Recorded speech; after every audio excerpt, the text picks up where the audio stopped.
para seminaris yang Romo kasihi dimanapun Anda berada, baik seminaris yang lama maupun seminaris yang baru, baik yang sudah kenal, pernah berjumpa maupun yang belum pernah bertemu. Pertama-tama Romo mengucapkan untuk Anda sekalian selamat berjumpa dan selamat memasuki proses formatio Seminari Menengah Santo Paulus Palembang. Dalam situasi pandemi COVID-19 ini, formatio Seminari Menengah Santo Paulus Palembang memilih cara seminari diaspora, di mana kalian akan memulai proses ini dalam tempat dan situasi yang berbeda-beda, tersebar-sebar di berbagai paroki dan komunitas. Di tempat itulah proses menjadi seorang seminaris dimulai. Kita bersyukur dalam segala keterbatasan kita tetap bisa memulai sesuatu untuk melanjutkan perjuangan panggilan kita. Saya Romo Petrus Sugiarto SDY, Rektor Seminari Menengah Santo Paulus Palembang, menyambut kehadiran saudara sekalian para seminaris yang Romo kasihi dalam proses formatio seminari diaspora ini. Semoga dalam segala keterbatasan, kreativitas dan fasilitas yang ada, panggilan kalian tetap tumbuh, berkembang, setia, dan semakin berbahagia. Mari kesempatan ini kita melanjutkan proses masa perkenalan siswa, di mana nanti kepada kalian akan diperkenalkan berbagai hal tentang seminari. Dan pada sesi pertama ini, Romo akan memperkenalkan tentang visi misi seminari. Terima kasih, mari kita melanjutkan sesi ini. 25 menit ke depan kita akan berbicara tentang visi misi Seminari Menengah Santo Paulus Palembang. Kemudian 30 menit berikutnya adalah waktu pribadi yang harus kalian gunakan untuk membuat sesuatu sebagai feedback dari apa yang kalian tangkap pada presentasi mengenai visi misi seminari ini. Baiklah para seminaris yang Romo kasihi, semoga kalian semua belum mengantuk. Romo akan memulai dengan presentasi mengenai visi misi Seminari Menengah Santo Paulus Palembang. Ini logonya, logo Seminari Menengah Santo Paulus Palembang. Alamatnya di Jalan Bangau nomor 60 Palembang. Kalian yang siswa lama juga yang siswa baru pun sudah pernah tinggal di situ karena waktu tes datang ke sana, kecuali beberapa seminaris yang mengikuti tes online. Santo Paulus adalah pelindung dari seminari ini.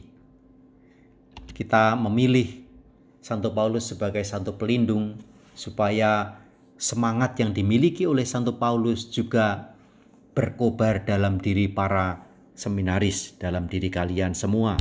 Yang berikutnya mari kita lihat tentang visi. Seminari Menengah Santo Paulus Palembang sebagai lembaga dan tempat pendidikan calon imam dan biarawan bercita-cita agar seminaris berkembang secara seimbang dalam 1. Santitas yang artinya kesucian, 2. Sanitas yang artinya kesehatan, 3. Siensia yang artinya pengetahuan, dan 4. Sosialitas yang artinya hidup bersama. Diharapkan dengan mengikuti pendidikan di seminari ini, setiap seminaris akan berkembang menjadi pribadi yang dewasa secara manusiawi dan kristiani dalam mengikuti panggilan Tuhan menuju ke arah imamat dan hidup membiara. Lalu apa misi seminari ini? 1. Mendidik dan mendampingi para seminaris agar berkembang secara seimbang dalam 4S. 4S yang disebutkan tadi. Santitas, sanitas, siensia, dan sosialitas. Misi yang kedua, mendidik dan melatih seminaris agar dewasa dalam keutamaan Kristiani, mengolah kehidupan afektif, mengembangkan sosialitas, berdialog dengan umat beragama lain. 3. Membantu seminaris agar semakin peka akan kebutuhan gereja dalam konteks Indonesia, secara khusus gereja setempat, dan mengarahkan seminaris terutama untuk menjadi imam diosesan Keuskupan Agung Palembang, Keuskupan Tanjung Karang, Keuskupan Padang, dan Kongregasi Imam-Imam Hati Kudus Yesus atau SCY. Dengan demikian, sejak awal masuk ke seminari ini, setiap seminaris, kalian semua, sudah harus mengarahkan diri kepada pilihan-pilihan gereja setempat yang sudah Romo jelaskan tadi. Karena seminari ini didirikan untuk memenuhi kebutuhan pelayanan gereja-gereja di Sumatera bagian selatan dan sekitarnya. 4. Menjadikan seminari sebagai tempat pesemaian panggilan yang kondusif dan mandiri. Seminari itu kan dari bahasa Latin yang berasal dari kata semen. Semen itu artinya benih. Maka seminarium itu tempat untuk penyemaian benih. Seperti halnya juga kata akuarium. Itu kan dari kata aqua. Aqua itu air. Maka akuarium berarti tempat untuk penampungan air itu. Seminari adalah tempat untuk penyemaian benih panggilan. Supaya orang-orang yang terpanggil seperti kalian ini, di tempat itu panggilan semakin bertumbuh, berkembang subur, dan kelak menjadi imam-imam dan biarawan yang sangat dibutuhkan untuk menjawab kebutuhan pelayanan gereja. Berikutnya kita akan lihat apa tujuan pendidikan seminari. Menghasilkan lulusan yang dewasa secara manusiawi dan kristiani sesuai dengan tingkatannya serta berkembang secara seimbang dalam 4 pilar utama atau 4S, yaitu santitas, sanitas, siensia, dan sosialitas. Selanjutnya kita akan membahas satu persatu dari keempat pilar utama ini. Pertama, santitas atau kesucian. Ini istilah dari bahasa Latin. Dalam program seminari adalah tempat pendidikan para calon imam dan biarawan. Maka program pertama yang dibidik adalah tempat ini harus bisa menjadikan orang-orang yang datang berkembang, bertumbuh dalam kesucian.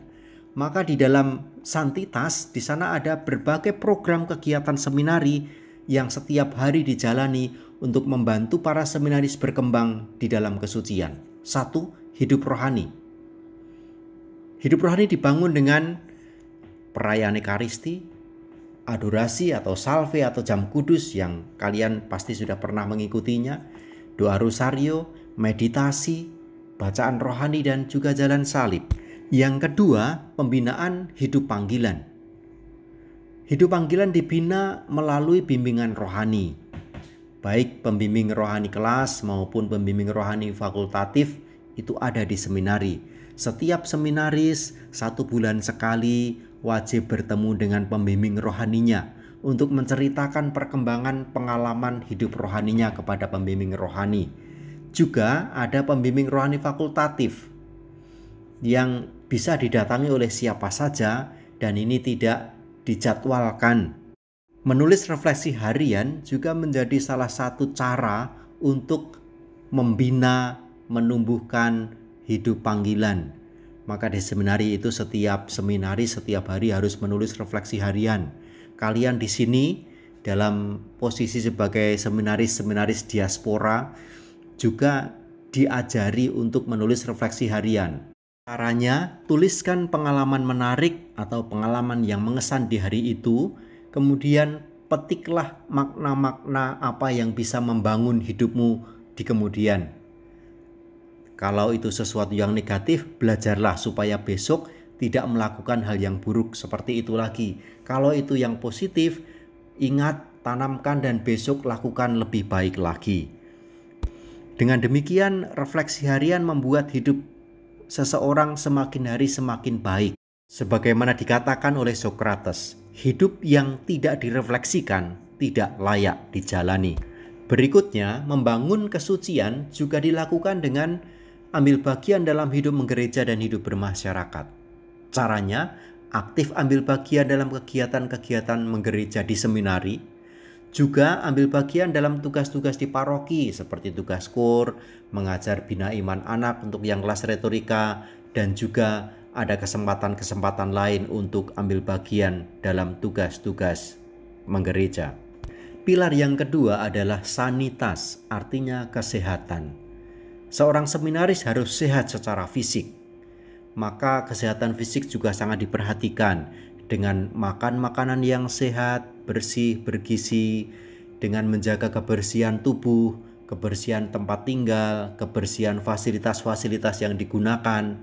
Apalagi saat-saat seperti ini di mana pandemi COVID-19 begitu meresahkan kita, kebersihan dan kebersihan terus-menerus dilatih supaya menjadi kebiasaan hidup kita. Itu tentang kesehatan fisik. Juga seminaris harus sehat secara psikis, jiwa. Kalau fisiknya sehat tetapi jiwanya tidak sehat, ya tidak bisa menjadi romo. Menjadi romo harus sehat jasmani dan rohani. Maka melalui tes psikologi atau juga tes wawancara, kalau kami menemukan indikasi-indikasi bahwa seorang calon itu ada kelainan atau tidak sehat secara kejiwaan, kita tidak bisa menerima calon itu untuk menjadi calon imam. Yang ketiga adalah siensia, yang artinya pengetahuan. Maka di tempat ini, para seminaris dibina supaya mampu berpikir kritis, kreatif, dan analitis. Apa artinya itu? Nanti kalian akan tahu setelah menjadi seminaris, setelah beberapa tahun di sana. Kalau sekarang mau pengen cepat tahu, ya tanyalah kepada kakak kelasmu yang sudah ada di sana. Dilatih juga untuk belajar mandiri, untuk berargumen, berdebat, dan berlogika. Mengikuti dan mengerti pelajaran, baik pelajaran formal yang diberikan melalui sekolah maupun pelajaran non-formal. Kita juga dilatih untuk mengaktualisir kemampuan dan pengalaman dalam hidup sehari-hari. Untuk mengembangkan siensia ini, di seminari ada berbagai fasilitas.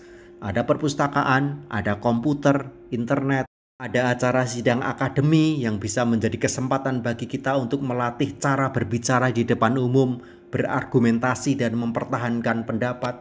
Juga ada sekolah formal yang memberi kita banyak pengetahuan dan membantu kita untuk mengembangkan bakat-bakat intelektual kita. Pilar yang keempat adalah sosialitas. Pada bagian ini, seminaris dilatih untuk bekerja sama dengan orang lain, untuk bertanggung jawab dalam bekerja dan dalam hal moral. Apa yang dilakukan harus dipertanggungjawabkan. Kalau membuat kesalahan, ya harus berani minta maaf, berani memperbaiki, berani mempertanggungjawabkan apa yang dia buat. Para seminaris dilatih untuk dewasa dalam mengolah emosi, tidak mudah tersulut oleh perkara-perkara sepele, dan tidak mudah dendam karena kesalahan-kesalahan yang dibuat oleh teman-temannya. Dewasa dalam emosi dan juga dalam hal afeksi. Kita bergaul dengan sesama, baik laki-laki maupun perempuan. Kita dilatih untuk bergaul dan bekerja sama dengan baik. Laki-laki, perempuan, tua, muda, besar, kecil, tanpa membeda-bedakan. Kesempatan untuk mengembangkan sosialitas ini bisa kita pupuk pada saat kita bermain, pada saat kita bekerja, pada saat kita berolahraga. Kita juga ada kesempatan untuk sharing pengalaman, saling meneguhkan dalam panggilan, dan dalam berbagai kesulitan hidup. Di seminari juga ada istilah ambulatio yang artinya berjalan-jalan. Ini menjadi salah satu kesempatan juga untuk mengembangkan sosialitas kita, di mana dalam ambulatio itu seminaris tidak boleh berjalan sendiri-sendiri. Berjalan bersama, minimal bertiga. Maksudnya supaya bisa saling menjaga, saling melindungi, dan saling mengingatkan. Juga sambil ambulatio, para seminari bisa semakin mengenal lingkungan, bersosialisasi dengan yang di luar seminari. Dengan demikian, sosialitas kalian semakin berkembang. Demikianlah sedikit penjelasan tentang 4 pilar pembinaan di Seminari Menengah Santo Paulus Palembang. Berikutnya, Romo akan mengajak kalian untuk sedikit mengenal kembali lingkungan Seminari Menengah Santo Paulus. Mengapa Romo katakan mengenal kembali? Untuk kalian yang sudah kelas 2, kelas 3, atau kelas 4A, sudah biasa tinggal di seminari. Mari sejenak kita bernostalgia dengan rumah kesayangan, kerinduan yang sudah kalian tinggalkan lebih dari 3 bulan itu. Inilah gedung seminari. Di situ tertulis Seminari Menengah Santo Paulus, lalu di bawahnya SMU Saverio 1, dan di bawahnya lagi SMU Xaverius 4. Tentu ini papan nama yang sudah lama. Satu kompleks kita itu ada 4 instansi sebenarnya, seminari, SMA Xaverius 1 dan SMA Xaverius 4, juga di belakang ada Universitas Musikaritas. Di kompleks besar inilah nanti kalian akan tinggal, dibimbing, dan menekuni panggilan. Mudah-mudahan COVID-19 tidak berlangsung lama lagi sehingga kerinduan kalian untuk hidup dalam satu atap di Seminari Menengah Santo Paulus segera bisa terwujud. Ini gambar dalam kapel seminari yang kalian pasti sudah sangat rindukan. Ada banyak kenangan di sana. Untuk para seminaris yang lama itu bisa diingat tempat-tempat di mana kalian mengantuk ada di sana. Tempat di mana kalian berdoa, merayakan Ekaristi, beradorasi, salve, jalan salib, dan berbagai kegiatan rohani kalian sering melakukan di tempat ini. Ini dia gedung megah retorika yang nanti akan dihuni oleh 38 siswa retorika. Wah, mahasiswa ini. Belum pernah terjadi. 10 tahun saya tinggal di seminari, ada jumlah retorika sampai 38 seminaris. Luar biasa. Semoga kelak semua menjadi imam-imam yang baik. Amin. Ada juga ini ruang rapat staf, di mana para staf baik Romo, suster, dan para guru staf seminari mengadakan rapat untuk menentukan langkah-langkah pembinaan di seminari, juga untuk mengambil keputusan-keputusan penting dalam rangka pembinaan para seminaris. Ada juga di seminari perpustakaan, kendati pun tidak begitu berkembang, tetapi lumayan baik untuk menjadi tempat di mana kita bisa menimba banyak ilmu, mencari banyak informasi, dan mengembangkan intelektualitas kita. Ini ruang komputer. Di seminari ada 60 unit komputer yang bisa digunakan. Satu komputer bisa dipakai untuk 2 atau 3 orang. Dengan kemampuan jaringan internet yang sudah dinaikkan lagi, maka nanti kalian ketika masuk di seminari, internet sudah bekerja jauh lebih lancar dan lebih baik daripada yang lalu. Ini ruang belajar. Kalian pasti sudah merindukan kesempatan seperti ini. Tempat ngobrol, tempat ribut, tempat main kartu, ya kan? Untuk para seminaris yang lama itu menjadi tempat membuat banyak modus itu. Dan untuk orang-orang baik ini menjadi kesempatan untuk mengembangkan, menekuni kemampuan intelektual. Ada juga ruang rekreasi staf, biasa dipakai oleh para romo dan bruder untuk berekreasi. Lalu ada juga ini Gua Maria. Sekarang sudah menjadi lebih terang karena banyak pohonnya sudah dibersihkan oleh Romo Sepiono. Kita di seminari juga punya berbagai alat musik, ada gitar, ada musik kolintang. Dan yang tidak kalah menarik lagi, kita di seminari juga punya 2 klub sepak bola yang setiap tahun menjuarai Piala Galaksi. Dan ini Teater Lingga yang setiap kali tampil membuat haru biru para pemirsa. Demikianlah para seminaris sekilas tentang pengenalan lingkungan seminari. Yang berikut, Romo akan menjelaskan tentang pola pembinaan yang kita jalankan di Seminari Menengah Santo Paulus Palembang ini. Yang pertama, Romo akan menunjukkan di sini data-data untuk siswa seminari tahun ajaran 2020 sampai dengan 2021. Awal yang mendaftar ada 134 siswa, tetapi yang sampai hari ini terdata pasti akan masuk sejumlah 130 siswa. Terdiri dari 31 gramatika, 33 sintaksis, 28 poesis, 18 retorika lama, dan 20 retorika baru. Banyak ya? Baru tahun ini seminari mulai dengan jumlah 130, bahkan 134 semestinya.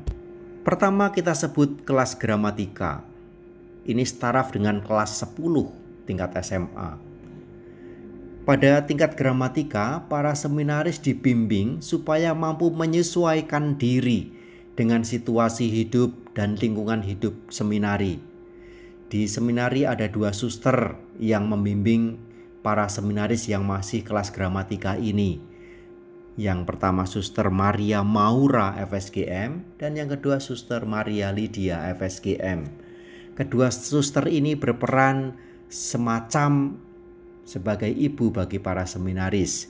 Biasanya kan kalau masih kelas 1, kebanyakan baru pertama kali meninggalkan orang tua sampai di tempat jauh tinggal di seminari, ada yang nangis, ada yang pengen pulang, ada yang kangen dengan mamanya. Nah, suster inilah yang akan membimbing kalian, akan meneguhkan dan menyemangati kalian, akan menjadi ibu kalian, tempat kalian boleh menangis dan bercerita. Ini kelas gramatika. Yang berikutnya adalah kelas sintaksis atau setaraf dengan kelas 11 SMA. Pada tingkat sintaksis ini, para seminaris akan dibimbing supaya mampu mengenal dan menemukan secara benar jati diri dan panggilan hidupnya. Setelah melewati masa kelas 1, di mana sudah bisa sungguh-sungguh kerasan dan tidak lagi menangis karena ingat mama atau bapak atau adiknya di rumah. Di kelas 2 biasanya para seminaris menjadi lebih berani, lebih percaya diri, juga lebih nakal. Pada tingkat 2 ini banyak seminaris mempertanyakan kembali pribadinya, jati dirinya, juga panggilan dan jalan hidupnya, sehingga perlu dibimbing. Di sana ada pembimbing rohani yang sangat kompeten, Romo Petrus Haryanto SEY. Yang seminaris lama pasti sangat kenal dengan Romo Haryanto. Nanti para seminaris yang baru juga akan berjumpa secara langsung dan hidup bersama dalam binaan Romo Haryanto. Para calon kelas sintaksis siap untuk memiliki seorang pembimbing rohani yang kompeten seperti Romo Haryanto SEY. Kelas poesis setaraf dengan kelas 12 SMA. Pada tingkat ini para seminaris dibantu untuk memperjelas dan mempertegas kembali isi hati berkaitan dengan panggilan hidupmu. Kalau lulus ini kalian mau masuk retorika dan menentukan pilihan menjadi seorang imam diosesan atau menjadi seorang imam biarawan. Di kelas poesis ini kalian akan dibimbing oleh Romo Florentinus Sepiono SEY. Dan tingkat terakhir adalah kelas retorika. Retorika ini adalah seminaris pada tingkat setelah SMA. Jadi statusnya sebenarnya mahasiswa, seperti itu. Retorika dikelompokkan menjadi 2 kelompok. Yang pertama, kelompok retorika A yang terdiri dari orang-orang yang sudah tamat SMA Saverio 1 atau sudah 3 tahun menjalani pendidikan di Seminari Menengah Santo Paulus Palembang. Kadang juga disebut sebagai retorika lama karena orangnya sudah lama tinggal di seminari. Dan yang kedua, kelompok yang bukan tamatan dari SMA Saverio 1, yaitu para seminaris yang datang dari SMA-SMA di luar, mendaftarkan ketika kelas 3 SMA, ikut tes, kemudian diterima dan masuklah mereka sebagai kelas retorika B atau retorika baru. Kita bersyukur tahun ini retorika baru ada 20, jumlah yang sangat besar. Retorika A dan retorika B itu menjadi satu tingkat. Dan dalam tingkat ini, para seminaris dibantu untuk melakukan pilihan panggilan hidupnya dengan tepat. Nanti yang akan membimbing adalah Romo Petrus Sugiarto SEY, saya sendiri. Maka kalian para calon retorika, baik retorika A dan retorika B, bersiap-siap. Nanti setiap bulan akan bertemu, bercerita, bimbingan rohani dengan Romo. Saat ini, seminari memiliki 6 orang staf imam, 2 orang suster FSGM, 3 orang staf guru tetap, 5 orang guru honorer, 2 pastor dan 3 awam. Lalu ada banyak guru dari SMA Saverio 1 yang akan mengajar di kelas 1, kelas 2 dan kelas 3. Kemudian ada 6 karyawan full timer, ada 5 karyawan part timer, ada 4 anak yang tinggal di seminari, ada yang sekolah di SMA Xaverius 4 dan juga ada yang kuliah di Unika Musikaritas. Lalu tahun ini sekali lagi ada 130 siswa seminari. Berikutnya akan Romo perkenalkan beberapa tokoh penting yang nanti kalian akan jumpai di seminari. Yang pertama, ini tidak begitu penting, Romo Petrus Sugiarto SCY, saya sendiri. Lalu yang berikutnya, Bapak Aloysius Kristiawan, ini sangat penting, Perfect Studio Room, menjadi semacam kepala sekolahnya seminari yang akan membantu kalian dalam hal administrasi dan persekolahan, kegiatan belajar mengajar. Yang ketiga ini juga sangat penting, ekonom, Romo Florentinus Sepiono. Hidup dan mati kalian itu, makan atau tidak makan, soal keuangan uang saku, inilah yang akan mengurusi Romo Florentinus Sepiono SCY. Yang berikutnya Romo Petrus Haryanto SCY. Dia seorang direktur spiritual, tugasnya mengurusi bidang kerohanian para seminaris. Dan ini suster pembimbing rohani kelas gramatika, seperti tadi sudah diperkenalkan, Suster Maura dan Suster Lydia. Lalu ada staf awam, tadi Pak Aloysius Kristiawan, Perfect Studio Room. Lalu Bapak Dani Lesmana, dia adalah seorang guru bahasa Inggris yang handal, lulusan Universitas Sanata Dharma. Lalu satu lagi staf yang sebenarnya sudah pensiun tetapi dikaryakan lagi, yaitu Bapak Ekaristiono, guru bahasa Indonesia dan sastra Indonesia. Para seminaris yang lama sangat kenal baik dengan Bapak Eka ini, Pak Eka panggilannya. Ingat kembali para seminaris dan baik yang lama maupun yang baru, syarat-syarat untuk masuk seminari tentu sebenarnya bukan untuk kalian ini, tapi kalau ada adik-adik kelas atau tetangga yang kalian ingat mereka akan masuk seminari, beritahu ini syaratnya. Laki-laki 100%, Katolik, sudah dibaptis tentu saja, sehat jasmani dan rohani, lulus SMP atau SMA. Lalu yang ingin menjadi calon gramatika, calon kelas 1, syaratnya saat ini masih duduk di kelas 9 SMP, kelas 3 SMP, atau kelas 10 SMA yang bersedia mengulang kelas 10 lagi bila lulus tes. Jadi kalau misalnya kalian sudah kelas 1 SMA atau kelas 10 lalu pengen masuk seminari, ikut tes, nanti kalau diterima masuk lagi di kelas 1. Dan bagi kalian yang ingin masuk retorika, menjadi mahasiswa retorika, syaratnya pertama masih duduk di bangku kelas 12 SMA atau tamatan SMA atau SMK sederajat yang berminat menjadi imam atau imam biarawan. Usia maksimal 24 tahun. Para seminaris yang Romo kasihi, demikianlah presentasi tentang visi misi seminari dan pengenalan seputar seminari. Berikut Romo akan menyampaikan kepada Anda sekalian panduan pendalaman untuk tema yang kita bicarakan ini. 1. Apa yang paling mengesan dari presentasi tentang visi misi seminari tadi? 2. Apa yang paling kalian ingat tentang seminari, baik yang sudah pernah maupun yang baru melihat di presentasi tadi? Yang ketiga, apa yang kalian harapkan dengan mengikuti pendidikan di seminari? Itu saja, selamat memasuki dan mengisi 30 menit berikutnya. Sebagai penutup, Romo akan menyampaikan lagu singkat ini.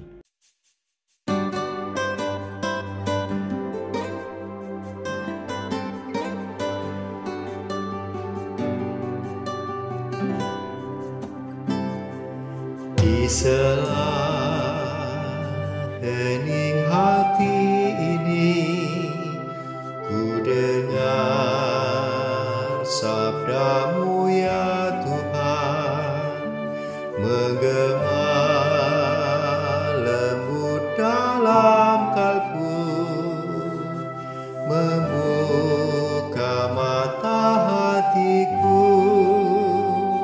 Ku ingin melangkah seturut sabda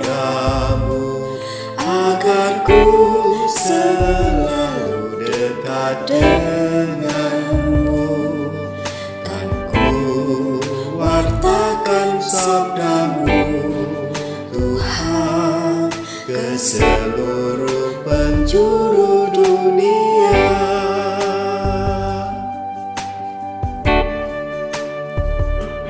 Ajarku untuk selalu setia, menjadi saksi dan pewarta hingga di seluruh dunia, memujimu, haleluya.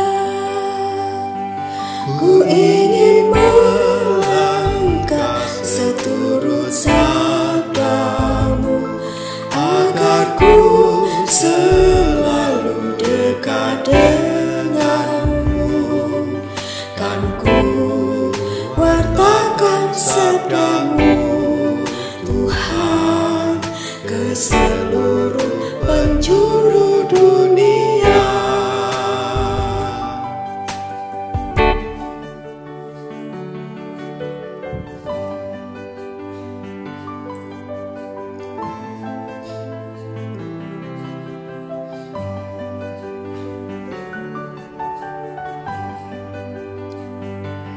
Ajarku untuk selalu setia, menjadi saksi dan pewarta hingga di seluruh dunia, memujimu, haleluya. Ku ingin melangkah seturut sabdamu, agar ku selalu dekat denganmu. Kan ku wartakan sabdamu, Tuhan, ke seluruh